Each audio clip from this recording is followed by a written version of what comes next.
lockdown time, everyone has a lot of time now, and it's good to reach out to you and meet all of you. I'm Ali. I run the Jhanuma Wilderness brand, which now has Rainy Pani and the Bori Safari Lodge. And I have Shefali also just quickly peeking in and saying hello to everyone from Bhopal. So quickly to tell you about Satpura After Dark. This is something that we, the Rainy Pani team and Shivang, we've been planning for some time now. Satpura is all about doing tourism differently. And, a lot of you who've been to us know how we do the tourism there. And obviously, photography is all about different perspectives. So, in fact, Shivang will tell you a little bit about his photo contest that he does, Canon Wild Flicks. When he did that in Satpura, we got talking about doing something very different. The typical safari is you wake up early, you go 2 times to the park, once in the morning, once in the afternoon. We said, let's reverse everything. Let's wake up late.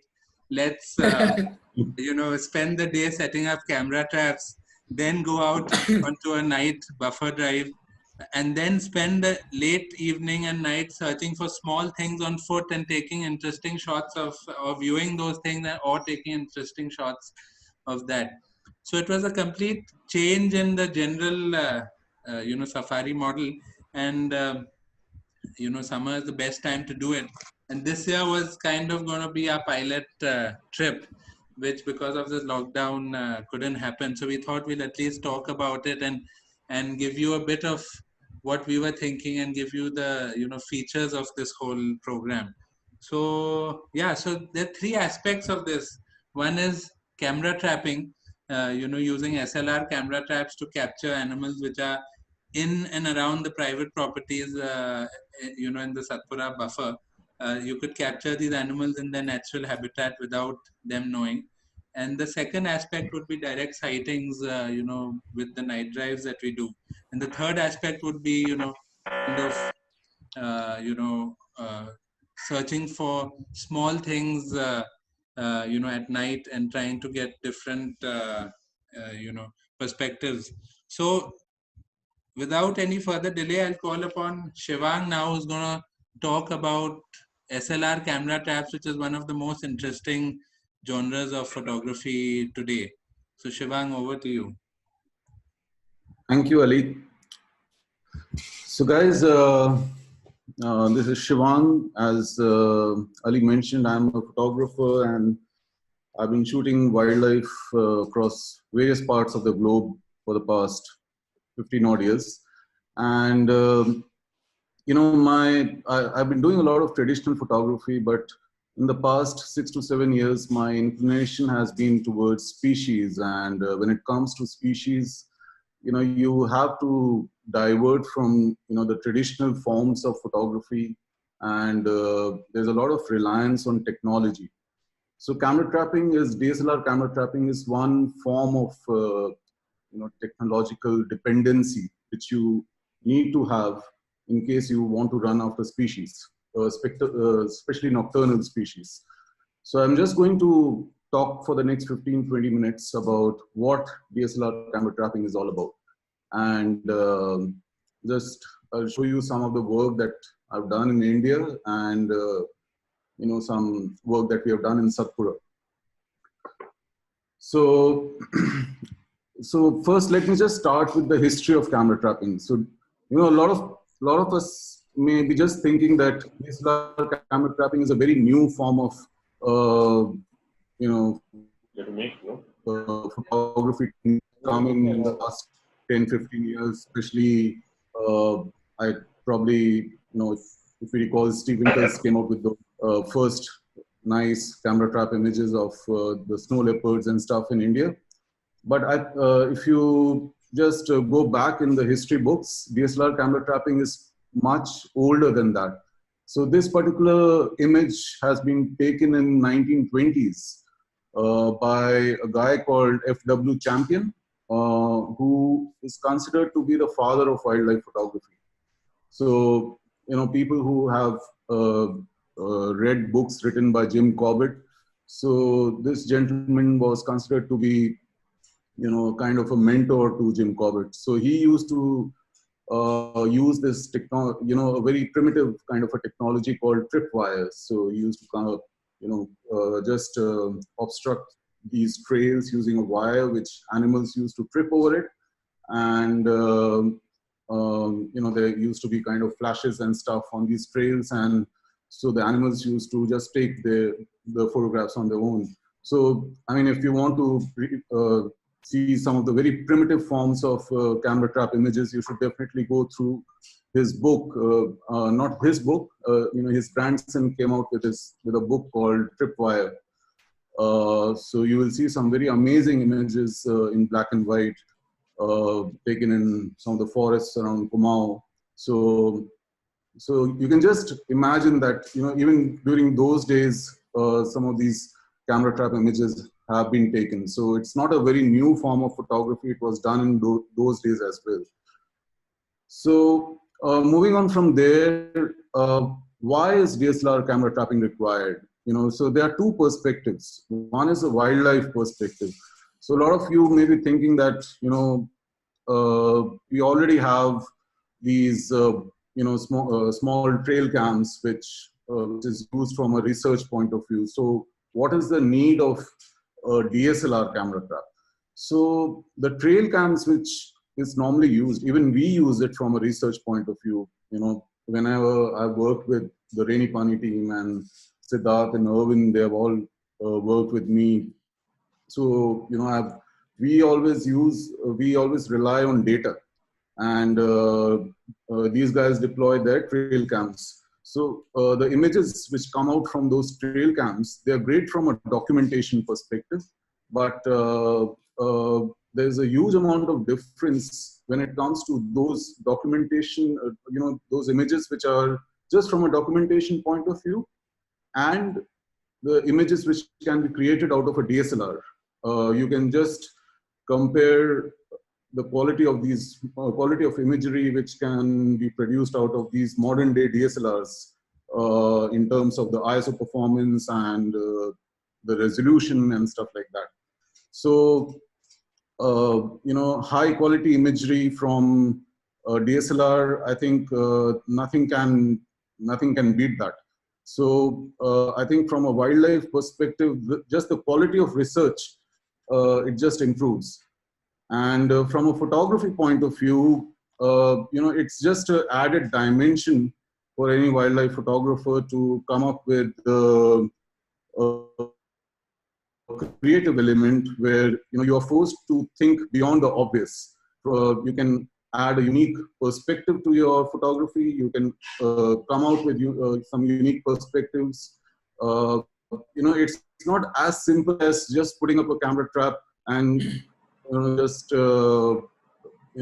just leaving it and waiting for things to happen. There are a lot of things which go behind putting up a camera trap, right from selection of the frame, pre-visualization. So I just enjoy that process of creating that one single image, which and the entire effort which goes behind creating that one single image. So those are the two basic reasons behind the entire process of DSLR camera trapping, which I believe in. So, so I normally, when I started learning this entire process of DSLR camera trapping around 4 or 5 years back, as a team, we follow the 5P rule, which I was also taught. It basically means perfect planning prevents poor performance. So it's a very simple thing. You plan a project in a perfect way, and once the planning is done properly, your performance would be better. Otherwise, if it is a poor performance, this is a perfect example of a poor performance. If there's a small amount of error which is there on the field, and this can be the worst outcome of a poor performance. This is this is a Canon 6D camera, full frame camera, which I use nowadays, and a few months and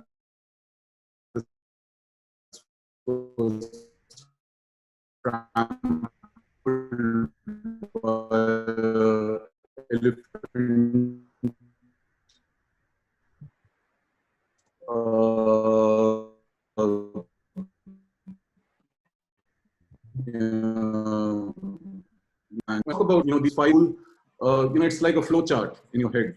So if some things go haywire, the entire process becomes a wasteful exercise. So every camera trap which you deploy in the field, for instance, if I'm working with an inventory of 5 traps, so for me that particular inventory of 5 traps per night is equivalent to five nights. So if it is a 10-day project, so 5 traps into 10 days is equal to 50 nights. So in order to ensure that those 50 nights are productive, I need to ensure that all those 5 traps work properly for those 10 nights. Even if something goes wrong, then for me, it's a loss of 1 night. So that is why that 5P rule is very important. Perfect planning prevents poor performance. So how does a DSLR camera work? It's with practice, we try to ensure that everything comes together. So we try to create a mini jungle studio essentially. So there's a DSLR camera. That DSLR camera is attached to a PIR motion sensor. And then there are a couple of flashes which talk to your camera and your sensor. And there are transmitters and receivers. So as soon as your subject or animal passes in front of that camera, the motion is detected by the PIR sensor. The sensor sends out a signal to the camera, and the camera sends a signal to the flashes.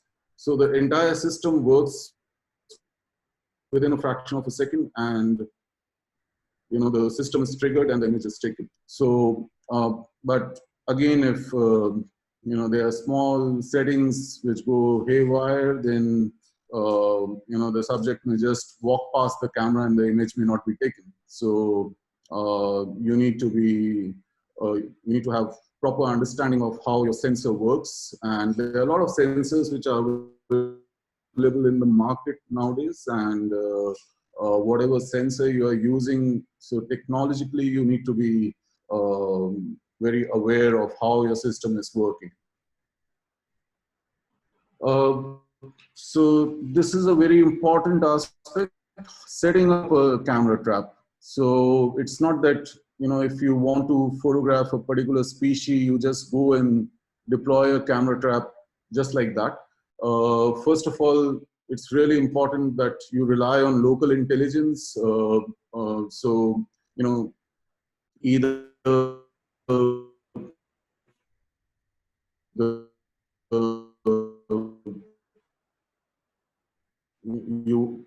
you have a team of research who know about the movement patterns, and on the basis of that, you start identifying a particular trail or a set of trails, and then you start narrowing down a trail which is used by that particular species.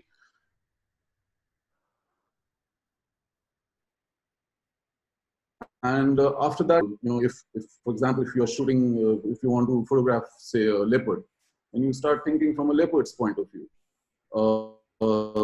that, say if this is a water hole, the leopard can come from any direction. So then there are a lot of combinations which you will have to think, that this water hole is surrounded by this forest, and then if the leopard has to come out from in this particular water hole, then from which part of the forest it will have to come. So then you'll have to explore the nearby area of the forest, just look for possible clues from where it can come. It can appear from, it can come out from the forest, and then just think from that animal's perspective. So there's a lot of on-ground research and Reiki which you'll have to do. So once you have done that entire groundwork, then you have to put on your photographer's hat. So by that I mean that you have to start thinking about your creative. You have to start thinking from a creative point of view, and the frames and compositions and things like that, and then you start deploying your camera trap setup. So at times, initially when you're doing it, this entire uh, diagram which I've shown you in one slide, it can take up at least 1.5, 2 hours. But with practice, the time duration of setting up a camera trap, gradually it starts reducing. And it also depends on the terrain where you are setting up the trap. In areas where the terrain is easy, you can set it up easily. But in some of the locations where the terrain is tough, especially rainforests and mountainous terrains, it does take a bit of time to set up a camera trap. This is a small video which I've just put up just to showcase. It's a demonstration of how we set up a camera trap. So, we have chosen this particular trail, and here you can just see that I'm just trying to set up the frame. This is a specially designed elephant-proof box. So that's the sensor out there towards the left-hand side. So we have placed the sensor. The sensor is now attached to the camera. So these are two flashes which we have attached on either side. So you need to keep in mind that the flashes are placed slightly away from the camera in order to avoid the eye shine. Otherwise, if the flashes are too close to the camera, you'll have the eye shine in the animal's eye. And there's a fair bit of gardening that you have to do in order to camouflage the entire camera. So that's it. And after doing all the entire exercise, there's an elephant which comes in the night and destroys the camera. So there's this fair amount of risk which you have to take while deploying the entire setup, because at the end of the day, a DSLR camera trap, the DSLR camera trap technology, it's a fairly expensive form of photography as well, because you have a DSLR camera, you have a couple of flashes, you have a PIR sensor. So it's not just a small trail cam which is available for just a couple of $100.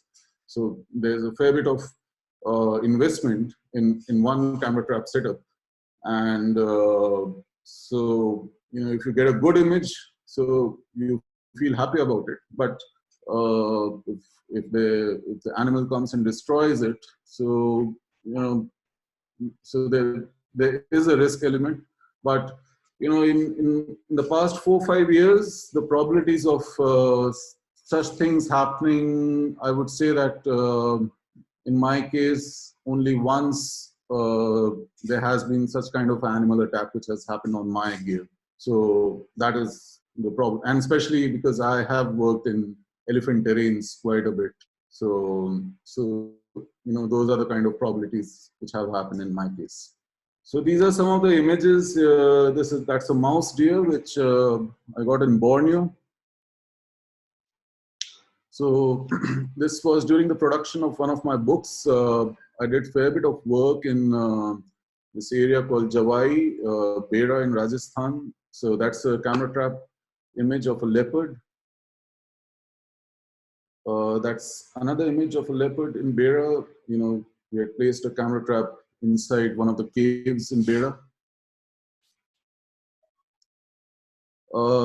That was a project which we did for the Uttar Pradesh government in Dudhwa National Park. So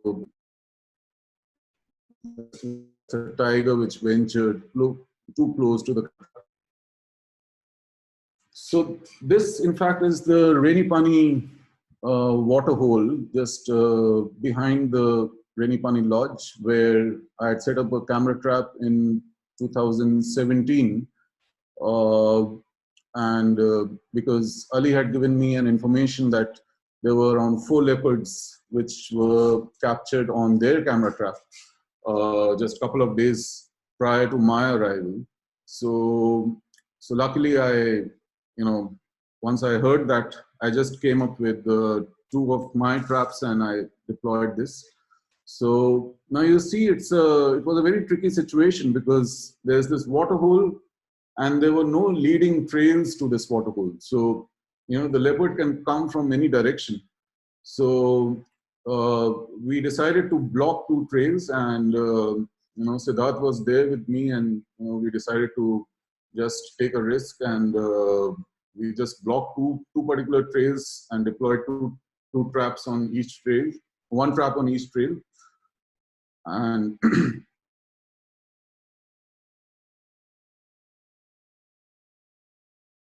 so it was quite tricky because there was slush all around. So that's the sensor which was placed quite near to the trail.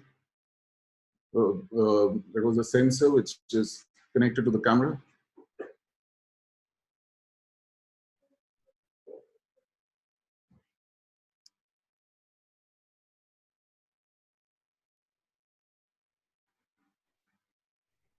And then I think after a wait of around 3 days, we got this leopard at that water hole.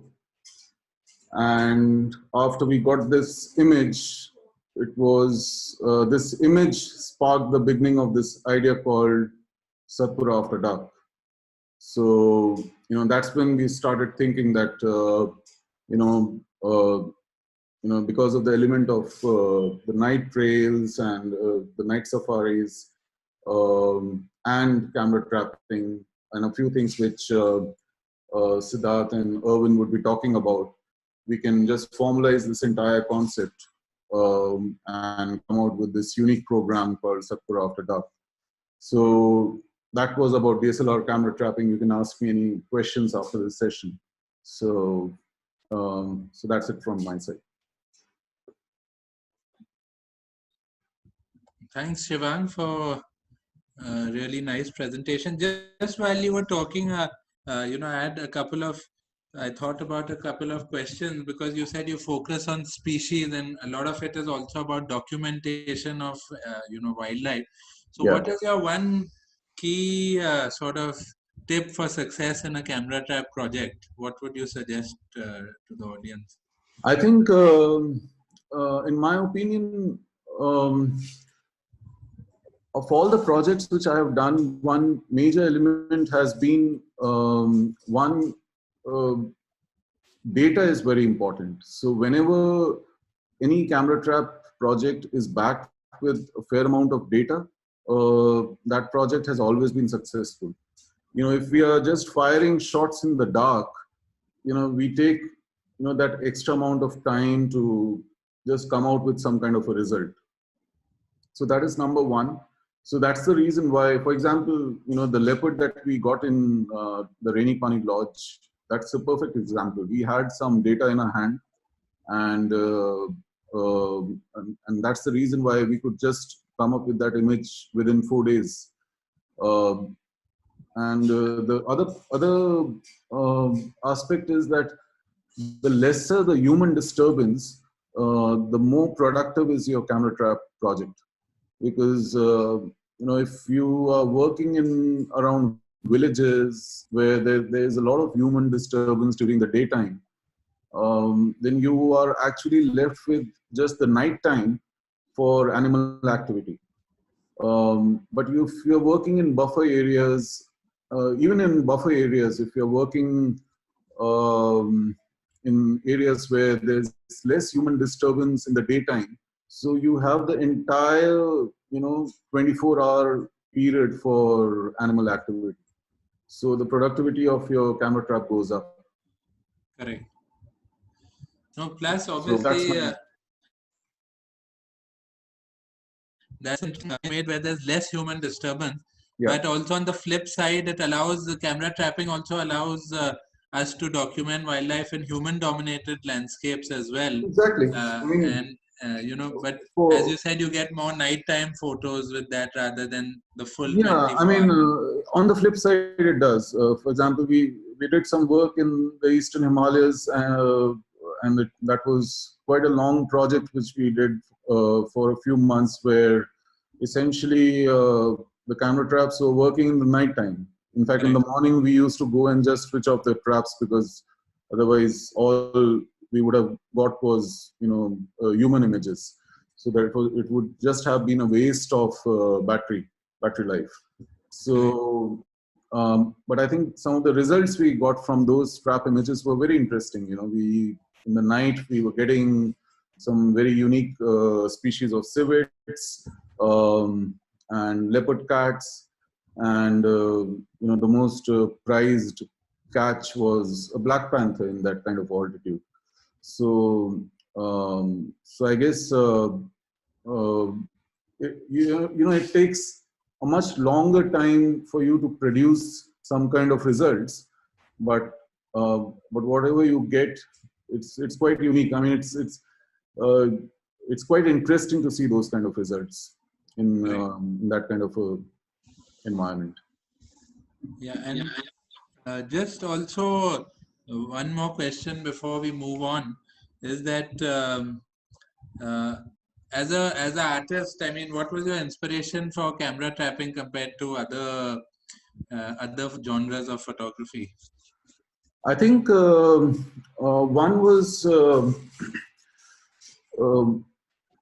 this entire aspect of pre-visualization, because once it's more like there's an entire element of mystery around camera trapping. When you're setting it up, you're just pre-visualizing a frame, and you're conceptualizing something, and you don't know whether you'll get it or not. But so you're just setting it up with that vision that this is the image which I want out of this trap, but you're not sure whether you'll get the image or not. And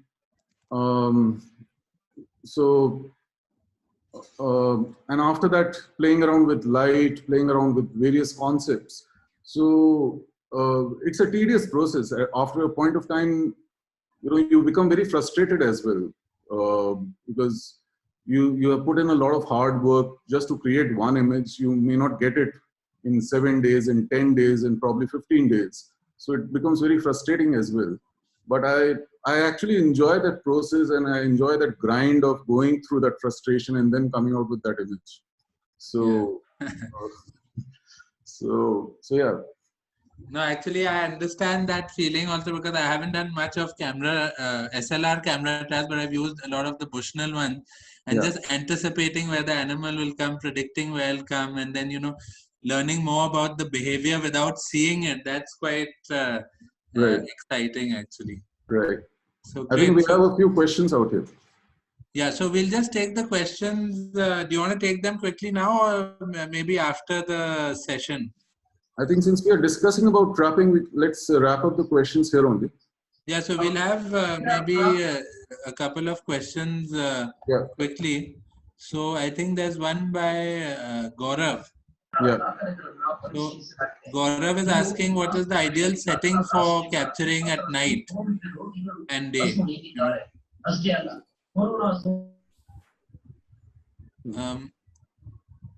So yeah, so the setting for capturing at night and day, Gaurav, is essentially that's a setting which you'll have to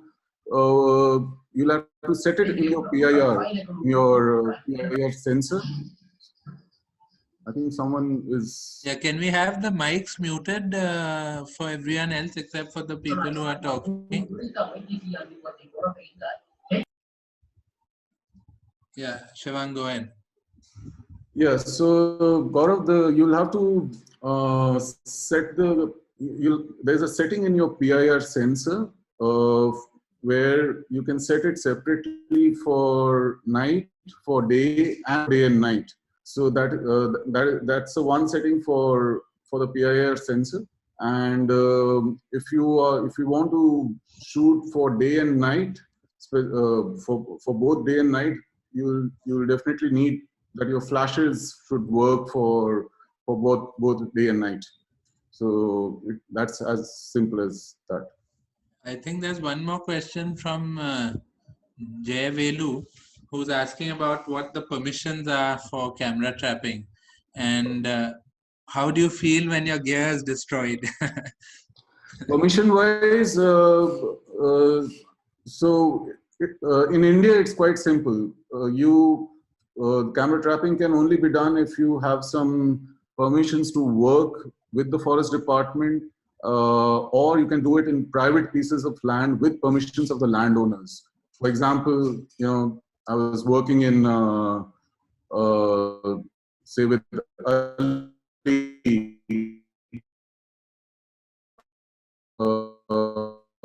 in Rainy Pani. So I had his permission to set up a pieces of land where you can do it in India, and if you have permission from the landowner. So that's how you can do it. And just one quick question, one more last question before we move on from Kev. How do you stop the monkeys from playing with your kit? That's it's. How to stop the monkeys from playing with your kit? We've done quite a few of that. We've played a lot of branches and things. Yeah, I think in one of the water holes in Rainy Pani only we created a border around a camera trap. We took some thorny branches and we created a whole wall of fencing around a camera trap. And I think the monkeys did stay away that night. So there are a lot of ways to do it, but there's no standard technique how to do it. Probably you can use barbed wires and things like that, maybe. All right. So now we'll actually continue and we maybe take a few more questions afterwards. In case you have any other questions pertaining to camera trap, we can discuss it towards the end of the discussion. Yeah. Yeah. Great. Thanks, Shivant.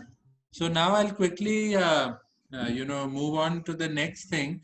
Because a lot of people, it's not easy to get camera trap equipment. It's not really easy to, use this gear.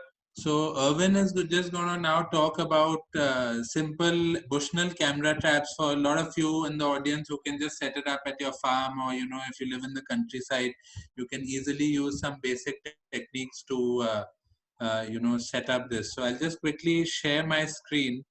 And Irwin is going to take you through a presentation about camera trapping. Just hold on. Hi guys. So as Shivang did mention about DSLR camera trapping, but this is another way we could do camera trapping. Not necessarily just in the forest, but you could always use these camera traps in your gardens, in your farmhouse. Probably if you have set up a bird bath, because summers are entering in India. So if you set up a bird bath, you can use these camera traps on the bird bath itself. So these are the two camera traps that we personally use in our lodge. And I'd like to tell you how does a camera trap work, first of all, especially these ones, which we also call as trail cameras. So these camera traps basically work on a motion sensor and also works on infrared. So anything triggering the motion sensor, the cameras would immediately come on and start capturing images. If you see, these cameras are majorly working on black flash. That means there won't be any flash and the animal won't even come to know the presence of the camera trap when it's photographing or doing a video recording during the time. So these two camera traps we use in the lodge. There are other few camera traps also, which you can, if you don't have one, you can buy them online. You have Bushnell and Curryback and stuff like that, which work really well capturing moments in the night and day itself. Ali, if you can go to the next slide. So the most important part, as even Shivang was mentioning, is the placement of the camera trap. If you're using these camera trap, ideally you have to put it and hook it onto a thick tree or a stump. The straps are provided with the camera trap, but in case you don't have the straps, you could always tie a string or a rope. But it has to be very firm and tight to the trunk or the branch, whichever part you are targeting to cover. The idea is to shrink it more, is to either put it on a water hole where you think has the most potential of getting a lot of wildlife activity during the night, or put it on animal trails. So if you see the first image, we have used a water hole inside our lodge, and we are setting up a camera trap there. and the image just below it shows actually a trail. So these trails are mostly used by the animals in the day as well as at night, and you can easily identify it because it's quite clean from the other surroundings. So we set up a camera trap also there, hoping something would cross from there. But if you're setting up the camera trap, you could set it up on two modes. Generally, I prefer using the video mode more because it tends to get more about the animal's behavior rather than just one image.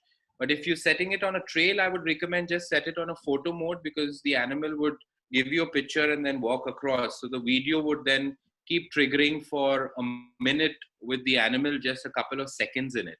There's an option also which helps you in shifting it both in a photography and a video mode also, which you can also choose. But it majorly depends on how high you tie it. And also that also depends on what species you are actually targeting. If you're targeting something like a jackal or maybe a spotted deer or a fox or a wild dog or a sloth bear, like how we do in our lodge, we tie the camera trap roughly between 35 to 40 centimeters above the ground so that we could get the maximum mass of the animal, which is the major thumb rule of camera trapping. But if you're targeting smaller species like maybe hedgehogs, hares and stuff like that, you could lower the camera trap a little bit more to around 25 to 30 centimeters above the ground to capture the more mass of that animal because it crouches down and it's much more lower. Can we go to the next slide, Ali? Yeah. After setting up your camera trap, there are a couple of most important things that you have to keep in mind is please check your batteries, whether they are charged or not. Many a times we do set up the camera traps, but then realize the batteries are draining out very quick or the batteries are not charged completely. So they basically work on 8 AAA batteries, and they have motion sensors. So when the camera is not triggering, the camera trap actually hibernates. So it saves on battery. You need to have an SD card, of course, in it, which is also a very important aspect of trail cameras. An 8 GB to a 16 GB card would be great. And you have to choose your settings right. So most of it is an auto setting, but you'll have to choose whether you want it on a photo priority or if you're putting it on a video priority, how long do you want the video to roll? You have options from 1 minute to 14 minutes to 20 minutes. So I think a 2 or 5 minutes video should be fine. In the new camera traps now, you have both the options of getting images as well as a video. So basically the camera would trigger 5 images first and then would start shooting a video. So even that could be done. So you get both the video and the photo. And after doing all this, the very important thing is to do a test in front of the camera. So you could see Siddharth walking in front of the water hole. This water hole is right in front of our tents, and we had set up the camera trap there. So we do a trial so that we could see Siddharth clearly and presume that he's a leopard or a sloth bear coming in the camera. And after that, once we got all the setting rights, because there's no error. If you miss the shot, you miss the shot. There's no way it's going to come back.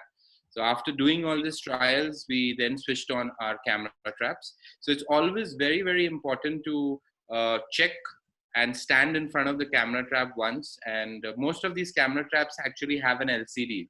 So you could actually see and review the image. So once you review it and you're satisfied with your frame, you can always turn on the sensors and then leave it for time.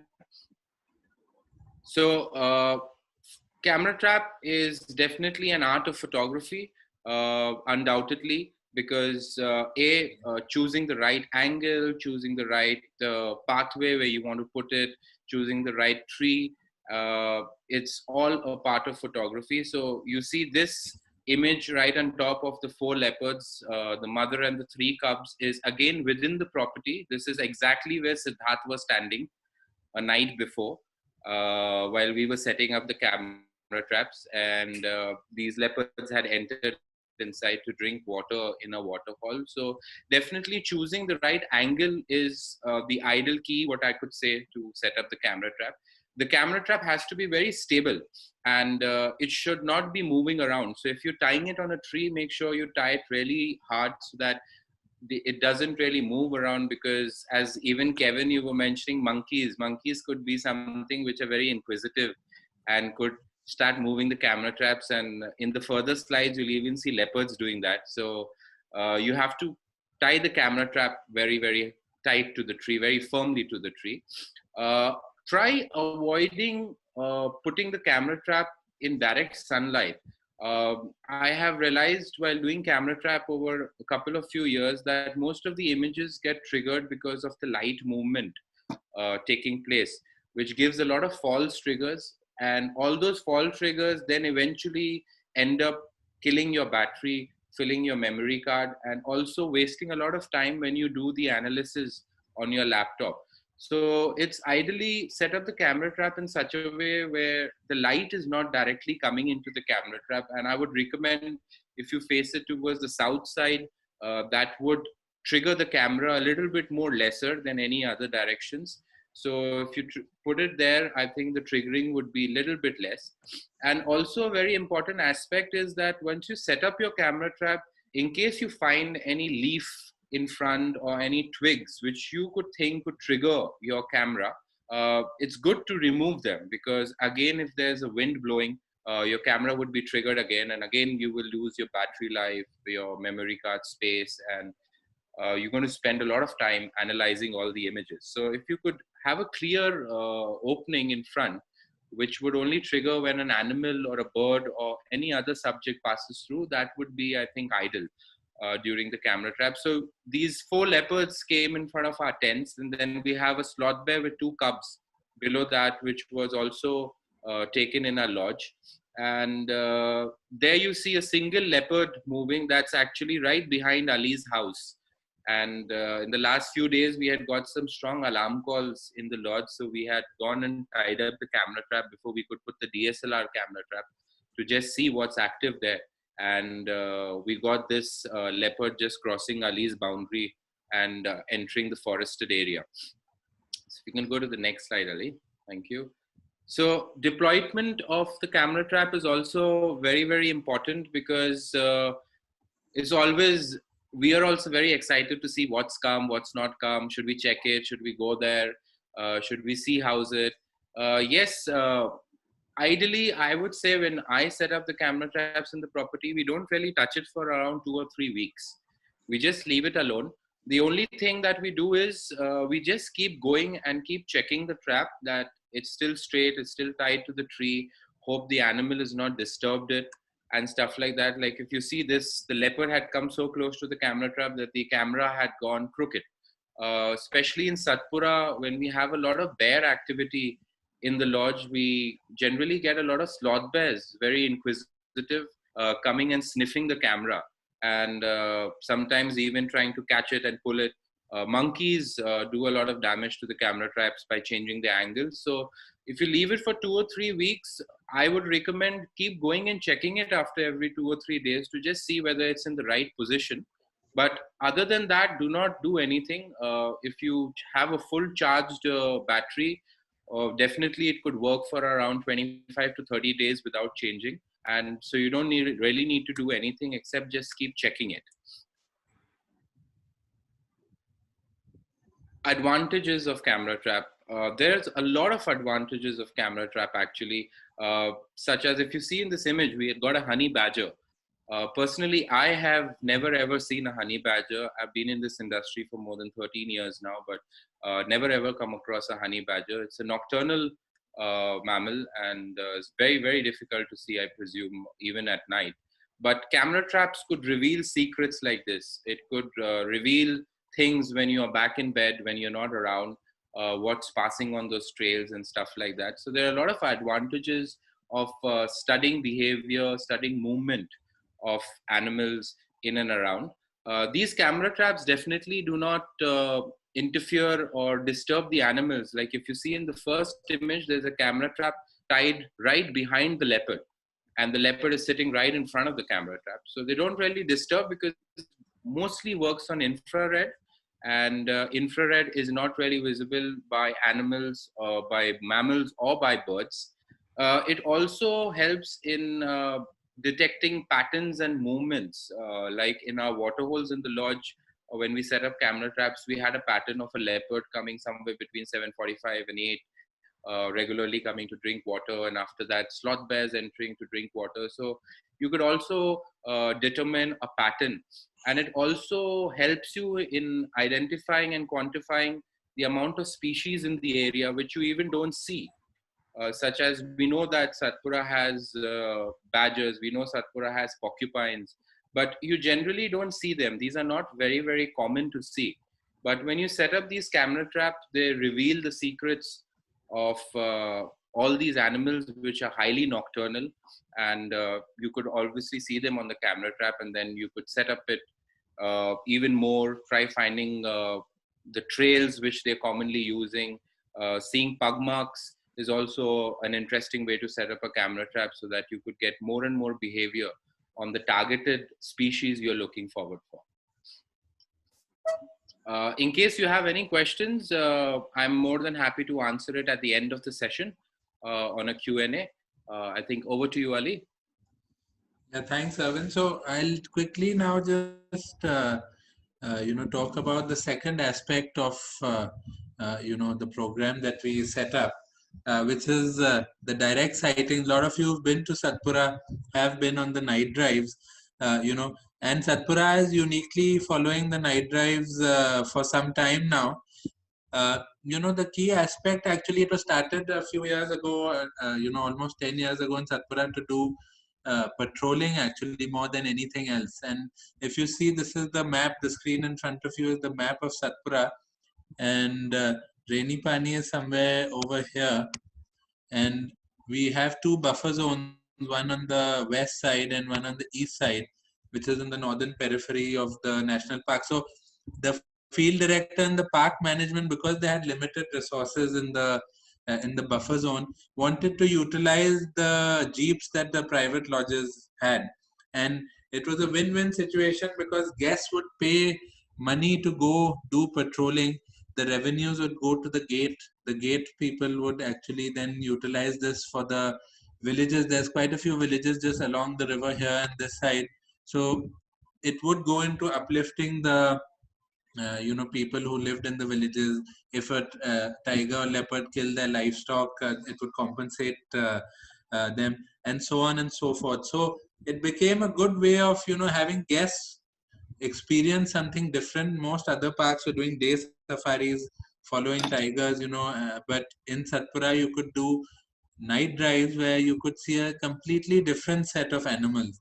So the philosophy also became to showcase nocturnal animals, not daytime animals. So these animals, obviously, as you know, active at night, and we would only track these animals. So starting from leopard to maybe sloth bear also, and then more so to the strictly nocturnal animals like the honey badger that you saw in Irwin's presentation, porcupines, civets, and one of the most prized species of this area, the rusty spotted cat, which Sid is going to talk to you about. Now, on the south side also, we've got the Bori Lodge now, and we'll be sort of patrolling these areas, as you can see. So covering the northern and southern side, this area is covered by water. So pretty much the core area, which is here, is being protected by patrolling on the periphery and water on the western side. Another very interesting thing which has started now, that the forest guards come with us on the patrolling activity, and they've got an app. The forest department has an app. So every sighting we do, they put that into the app. So it's almost like a mapping of wildlife going on. And obviously, we as citizen scientists also, we are reporting different behavior of animal species, and recording things on camera trap, like what you've seen earlier. And apart from these benefits which happen with the night drives, it's also a really good way to actually see wildlife and even photograph it in a different perspective on photography, especially leopard photography. So I'll just show you some images that have been taken, in Satpura recently. This is obviously a leopard, and there's no lights used in this. This is obviously the moonlight silhouette view of a leopard. Once in a lifetime shot. I don't think I can even get a sighting like this. It's pure luck, that something like this happens. But if you're lucky enough, this sort of perspective you could get, at night. Again, this is a close-up portrait, so you can see a different sort of photography. A lot of nice monochromes you can take. Just basic few tips I've seen, because I keep taking guests out on the night drives. Even my colleagues here, Vin and Sid, take guests on night drives. I've seen a lot of times guests end up, tweaking their ISO settings to almost 8,000, 10,000, thinking there's less light, and end up getting a lot of, grainy shots. So ideally, when you have a light on an animal, most of these, the high-end cameras also don't perform very well on ISO above 2,500, and the mid-level cameras probably not above 1,600. So you need to keep your ISO low and try to increase your shutter speed by underexposing the shot. Because already with the light on the subject, like a pale subject like this, there's a chance of a burnout. So as you underexpose, the image quality will be, much better. Again, this is a nighttime shot of the leopard. You can see leopards being nocturnal. They're much more comfortable at night. They're not strictly nocturnal, but generally we've noticed that leopards are much, much more comfortable at night, and you can spend a lot of time with them also. Another shot that Irwin had taken some time ago.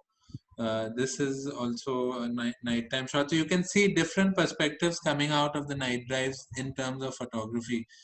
Other species that can be seen, lovely shot of a sloth bear which Shivang had taken last year. Another perfect capture of a barn owl, showcasing the exact habitat and the machan of a village person, and a perfect friend to a farmer, catching all the rodents at night and, not allowing the rodents to destroy the crops. Mottled wood owl. You can also see nightjar. So it's not just about the big mammals on a night drive. As I said, you can see a lot of nocturnal birds, civets, porcupines, and then obviously the prized species, the rusty spotted cat, which is also the world's smallest wild cat. So I'll quickly take you. This was last year when we were working with Shivang and one of his colleagues from South Africa who had come to photograph the rusty. Another one of the same cat, which we took a series of them. So before I move on to the next step, I'll just ask Shivang to give you all one or two killer sort of tips on nighttime photography. Then we'll move on to the next topic. Over to you, Shivang. So, when it comes to shooting in the night, it's a completely different ball game altogether, because the light, it's not a natural light scenario, and you're relying on an external light. And especially when it comes to shooting in night in India, normally when you're shooting in African countries, we can probably rely on an external light source in terms of using a flash or a speed light. But in India, we have to, especially all these rusty images which we worked on in Satpura. The only light source we were relying on was the car headlight. So, and which was and though, I mean, it was not that weak, but compared to a speed light, it was not that strong. So as you mentioned earlier, the one very important thing to do is that rather than bumping up the ISO too much, it's important to underexpose a bit, and then usage of 2.8 lenses is very important, because when you use 2.8 lenses, then you make you have that extra few stops to play around with. I think that's what we were doing while shooting these rusty images. We were both Ben and I, we were using the 400 2.8, which was really helpful for us. Mirza, And secondly, Mirza, a lot, as photographers, we can make a lot of difference, which we also tried in Satpura was, when at times when we use two vehicles for photographing this Rusty. So by using, phone में देखना गणेश तिवारी का number है क्या? I think if we can put everyone on mute. Yeah, so by using two vehicles, what we can do is we can use directional light. So when you're having directional light, then the good advantage is that you can avoid the eye shine, because when you are sitting in that same vehicle from where the light is being pointed at the subject, then you have this very bad eye shine, which is so difficult to remove. Even in Photoshop, you can't remove that eye shine. So I guess that is very important, using directional light. So those two or three things, if we remember during nighttime photography, especially when you're having a direct sighting, those few things will be very helpful, especially if you are shooting in Indian conditions without usage of flash. I think there's a question also regarding nighttime photography. Are you using remote flashes or a spotlight for night photography? As I said, in India, we can't use remote flashes. So no, we are not using remote flashes out here. All right, thanks, Shivan. So quickly now, I'll just move on to the third aspect, which is the miniature world and the life after dark, which is which I'm going to tell Sid to talk about. When we were doing the Canon wild flicks, which is a concept, in a minute, if you can just talk about Canon wild flicks. Siddharth had found a lot of species. He's going to talk about the images once you just talk about your concept of the live photo contest.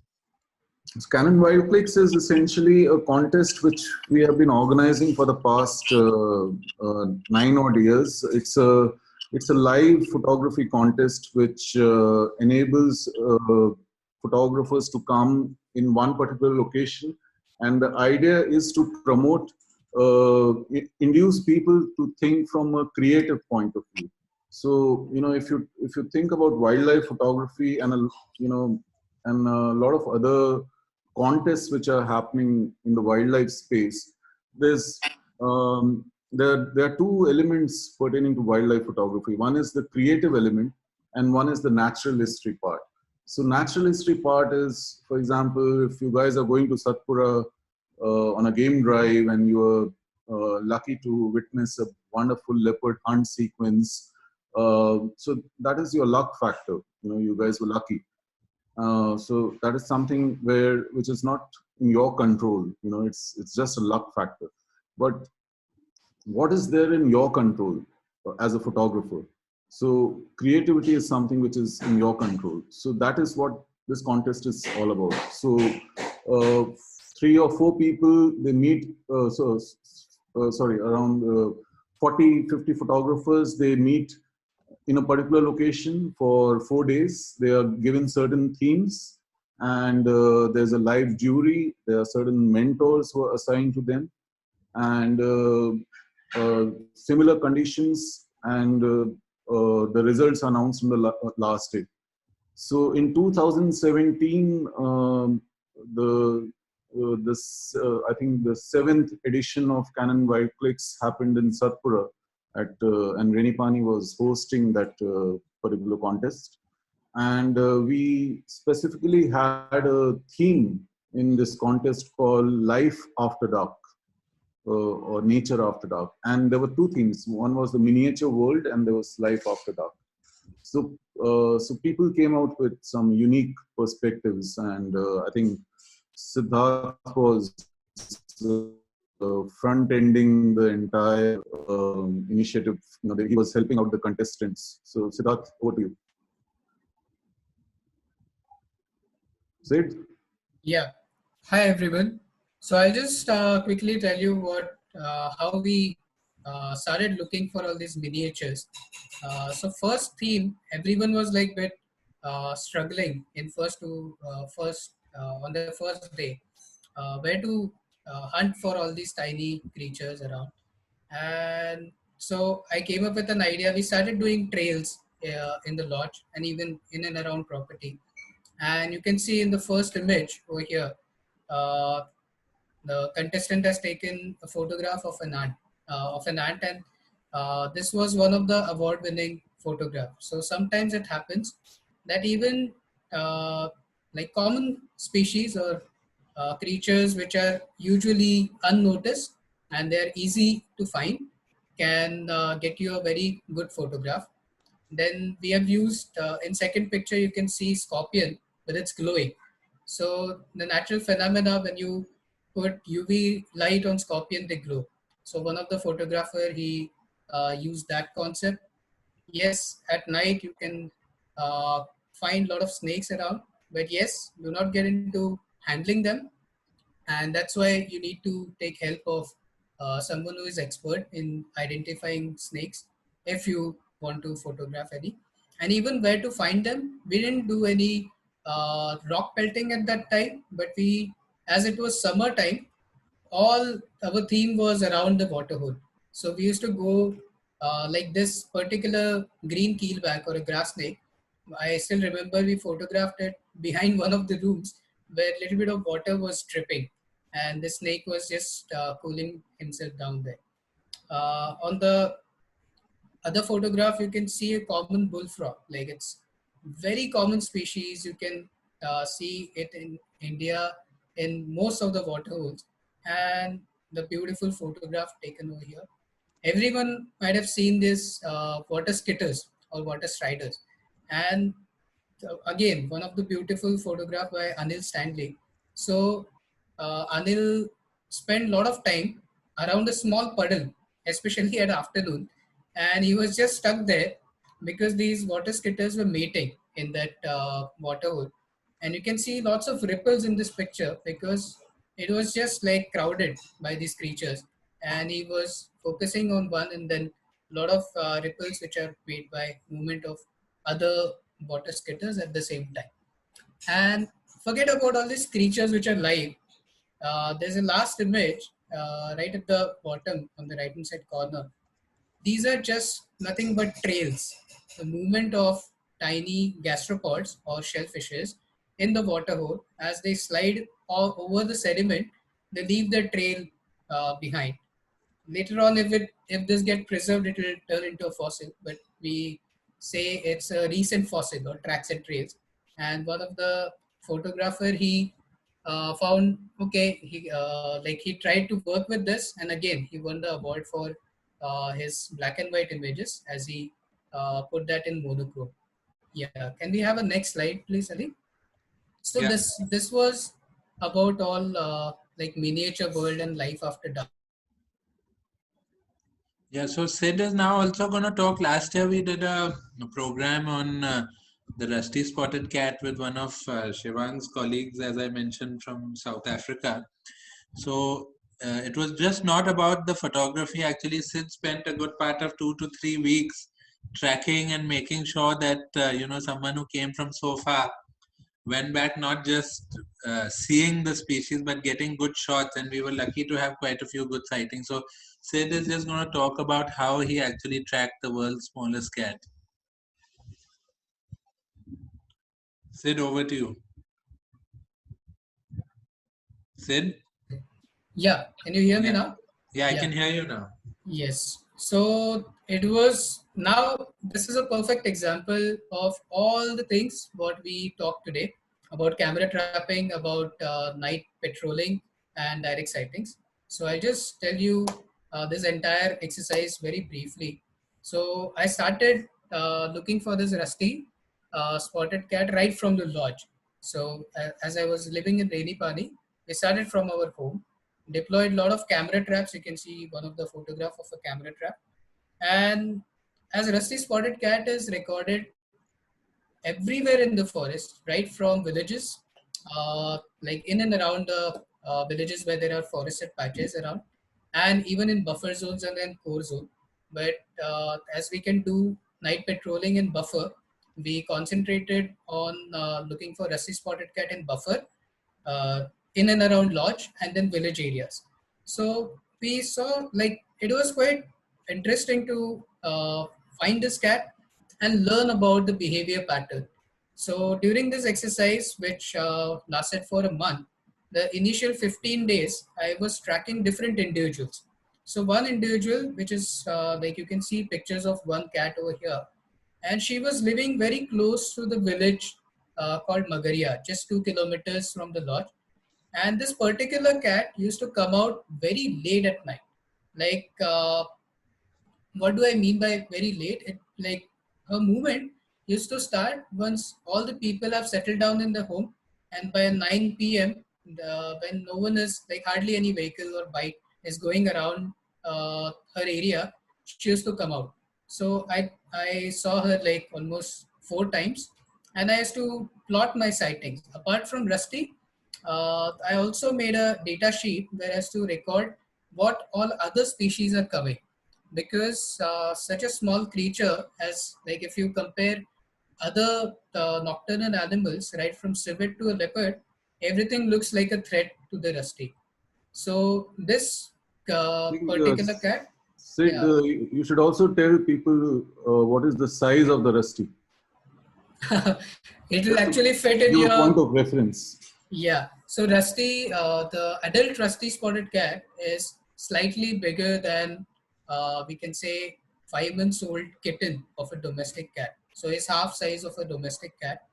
And so finding one was like looking for a needle in the haystack, literally. But the clues were direct sightings. I never got Rusty on camera trap because though we targeted water holes, I've never seen Rusty coming to a water hole, maybe to avoid competition, or these cats are using different trails. So I'll quickly tell you how we uh, like all these efforts were concentrated, and then we decided to focus on one of the areas where we tracked down the movement, and how I'll tell you about it later. Yeah, can we move to the next slide please, Ali? Yeah, Ali, can we have a Yeah, next slide, please? Yeah. this So map. this is a map of Parsapani buffer area. So after targeting like 4 5 individuals, two of them outside the buffer and two inside the buffer zone, we, with the movement or the data sheet, I narrowed down, okay, one rusty spotted cat looks very promising for direct sightings. And what we did, like with the data sheet, I learned, like I observed that she is coming out as soon as sun is settled down, but you can see it's almost like uh, 4 4 by 4 square kilometer area, which is her we can say like a den site or a territory where she used to like in this white bordered patch. I saw this cat in different locations, and then we decided to go. Everyone can see there is a viewpoint written at the bottom as a waymark over there, and so there was a nice road right up the cliff, and most of the sightings or most of the recordings happened over here. And then we later on I even cracked down the den site, but just not to disturb, like we had a great opportunity to take all the gear what Shivang had and the trail cameras and deploy it over there, but we didn't do that because we didn't want disturb this cat to get disturbed. And then we focused more on the direct sightings. Next slide please, Ali. Yeah, so this is the one individual which we saw almost 8 times, like right in the entire month duration. And when Shivang was there, we saw her, like our last sighting was almost for 1 hour and 15 minutes. Why? Because as our exercise went, we even learned, like it was so much exciting to even tell Shivang and his colleague like on which rock this Rusty is going to come today. Once we found her right on top of the trail, from where she was coming down. It was one of the trail which used to lead to her den site.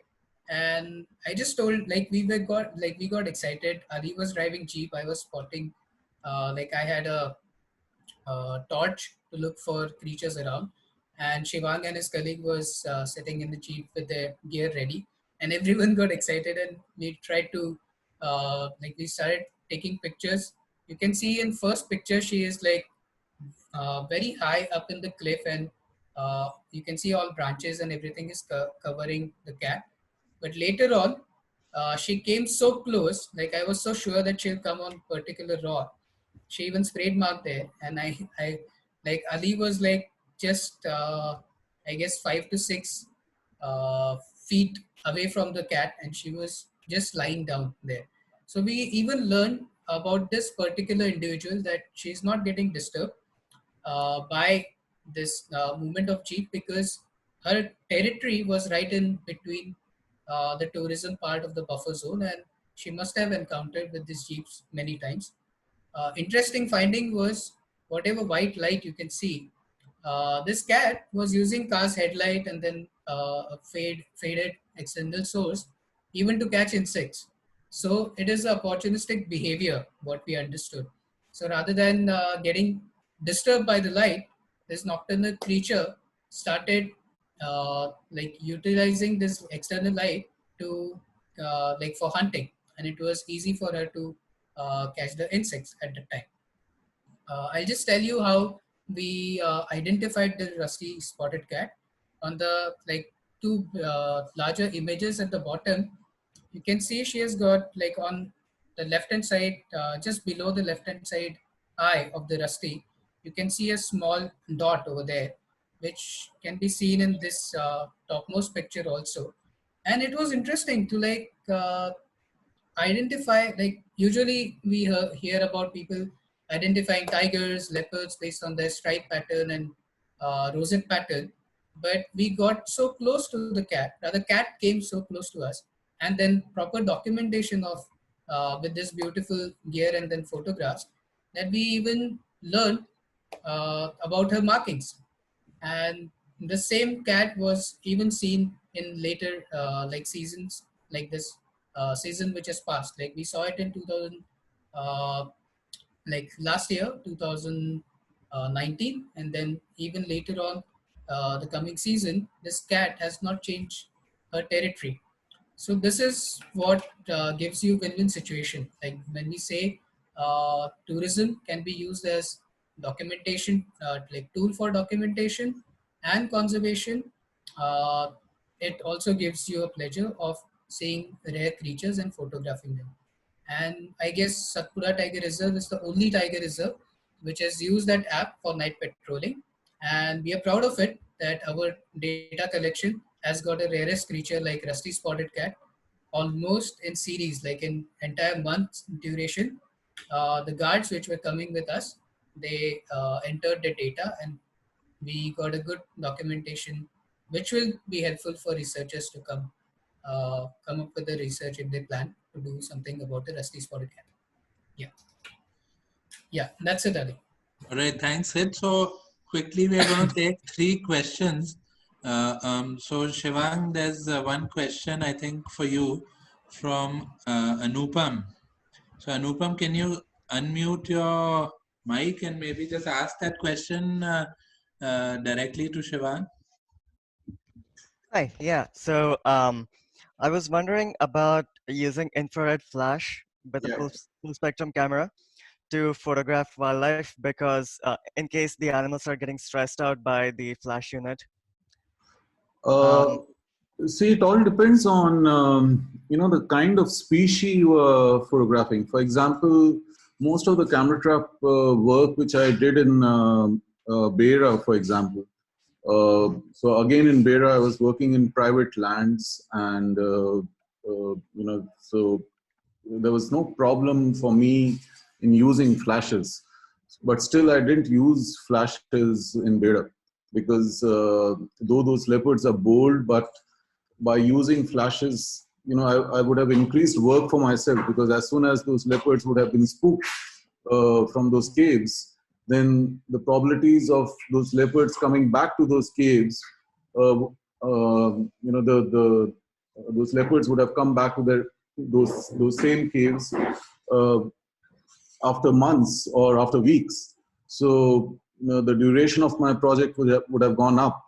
So that is one example. But at the same time, most of the work which I've done in, say, Borneo, where 95% of the species are purely nocturnal, your species like the civets or the clouded leopards. So, the flash becomes a very integral part. Otherwise, during the daytime, you hardly get to see anything. So I don't think an infrared flash would get, it all depends on the particular species you're working on and the animal behavior. And I can see your second question as well, what focal length, that also depends on the species you're working on. I mean, if you're working on a tiger, for instance, 24 mm length, 24 mm focal length may be good enough. But if you're working on a tiger and I want a very unique perspective, then I may just, if I'm bored with the 24 mm focal length, just creating 24 mm kind of perspectives of tiger images or leopard images, then I may just decide to just change the focal length to, say, 16 mm or 12 mm, just to do a complete new portfolio of images, and just to have a fresh perspective. So, and the other thing to consider is the narrower the trail. For example, especially in these rainforests where the trails are very narrow, then you may just have to work with smaller focal lengths in order to cover the entire, the entire subject. Okay, thank you. Yeah. And I think we have one more question from Prithvi about how to avoid urban leopards from getting spooked by a flash. Don't use the flash. Yeah. Don't use the flash, and that's what I said. I mean, it was not the perfect example of an urban leopard. For example, in Javai, I never used the flash, because the moment I would have put a flash, it would have just increased my work. Leopard would, which I would have probably gotten a leopard on the first night or the second night, but that same leopard would have come back on my trap after, say, 2 or 3 weeks. So, in order to reduce my problems, I just avoided the use of flash. So depending on the location where you're working, and depending on the species, depending on the animal behavior, you decide on the usage of flash, or whether you should use the flash or not. And just last, maybe 2 questions. One is from Hillary. It's more of an emotional question, is that what do you feel, describe your feelings when you see what you capture on screen or on film? I think when you get an image on a camera trap, it's a very emotional feeling. I mean, you feel very, very happy. It's like, I mean, it cannot be described in words. I mean, the entire team, at times we start dancing on the field. I remember it's not only about the camera trap. I remember when we had that brilliant sighting of the rusty spotted cat. All of us, we had a great party that day, because we didn't expect to spend such a brilliant time with the rusty spotted cat, the world's smallest cat. I mean, we came with the expectation that, okay, we'll have a sighting of the rusty spotted cat, but it will just be a 4 or 5 minute sighting, and we didn't expect that we will get to spend more than an hour with a rusty spotted cat. So it was very similar thing with the camera trap image as well. So when we get it, after spending in like 10 to 15 days of effort just to get one image, I remember when, with my colleague, when we photographed the clouded leopard, and when we got that image, I still can't believe we got that image. So, And Thank you. Where was that question? Yeah, and finally, I think there's one question from Anoop. Maybe Sid can just answer that. That's the last question. We can just combine two questions. Maybe Sid, you can answer that. What is special about Satpura in terms of witnessing nocturnal animals? That's one. And then what is the prey base of the rusty spotted cat? So quickly you can answer those two questions, then we'll wrap up because we are running out of time. True. So special about Satpura After Dark is this is the only park which gives you which permits you to go for wildlife viewing as a part of patrolling. That's the main thing. And rather than just focusing on other species which we can see during day safaris as well, we have been practicing this thing. Like our theme for night patrolling is to focus on nocturnal species. So right from creepy crawlies, right from snakes, scorpions, insects, we came up till rare mammals like nocturnal mammals like rusty, then civets, and then leopards and sloth bears and everything. Uh, Another special thing is Satpura is so dry, but it is a spring shed. Like there is a lot of springs around and then water holes, and these are the our hotspots during night patrolling where we can look for wildlife. And about Rusty, yes, Rusty is mostly a primary prey base is insects and small rodents. And I also saw a question, someone was asking whether they spend a lot of time on trees. Yes, I have seen Rusty, like we've documented Rusty up on the trees also.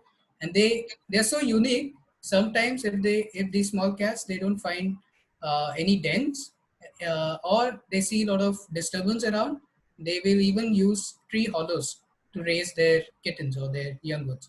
So it's very unique sort of a animal to target and then later on document and then spend time with.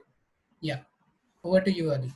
Right. So I'm sorry we can't take all the questions now. If you have any questions, you can write to us on the email that was sent to you for the sign up, and either of us will get back to you. And just to announce for next week, we have a very interesting topic also. We are going to talk about translocation and reintroduction of species.